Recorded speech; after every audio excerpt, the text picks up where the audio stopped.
আসসালামু আলাইকুম, hello everyone, welcome to my YouTube channel top gear. বন্ধুরা, আপনারা নিশ্চয়ই সবাই অনেক অনেক ভালো আছেন, সুস্থ আছেন। আমিও আপনাদের দোয়ায় অনেক অনেক ভালো আছি।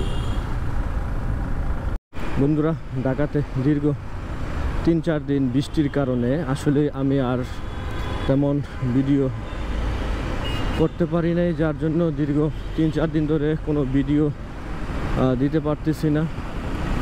তাই আজকে একটু বৃষ্টি কম, ভাবলাম সকাল সকাল গিয়ে একটু ভিডিও করি। তবে আজকে বৃষ্টি নাই, রাস্তায় প্রচণ্ড জ্যাম, যার কারণে আসলে ক্যামেরা ওপেন করার মতো অবস্থা আমার ছিল না। তো এখন উঠলাম ফ্লাইওভারে, যার কারণে একটু যানজট কম। আজকে প্রত্যেকটা সিগন্যালে প্রচুর যানজট। এই হচ্ছে আমাদের ঢাকার অবস্থা। আর বেশ কিছুদিন আগে আমরা দেখছি বৃষ্টির জন্য মানুষ বিভিন্ন স্থানে বিভিন্ন জেলায় নামাজ পড়ে আল্লাহর কাছে দোয়া করে যে যেন বৃষ্টি আসে। প্রচণ্ড গরম ছিল, কিন্তু তখন আসলে তেমন একটা বৃষ্টি আসে নাই। কিন্তু এখন আষাঢ় মাস আর বর্ষাকাল, প্রচণ্ড বৃষ্টির দিন, তাই প্রকৃতির রূপ দেখাচ্ছে।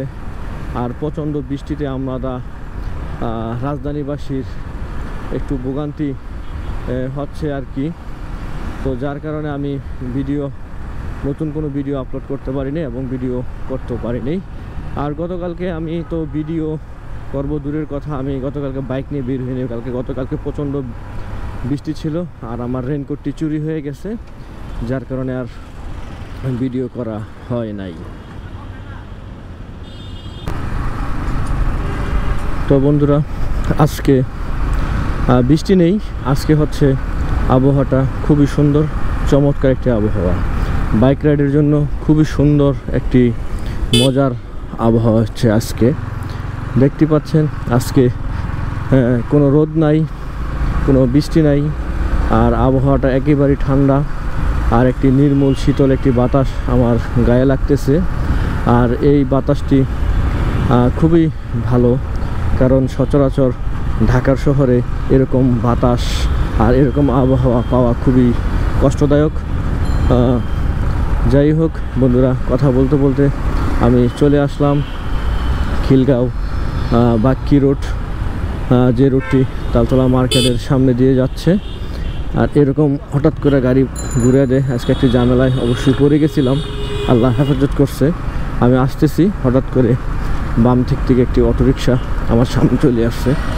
যাই হোক, কোনো ক্ষয়ক্ষতি বা কোনো সমস্যা হয় নাই। যাই হোক বন্ধুরা, অনেক কথাই তো বলি আপনাদের সাথে।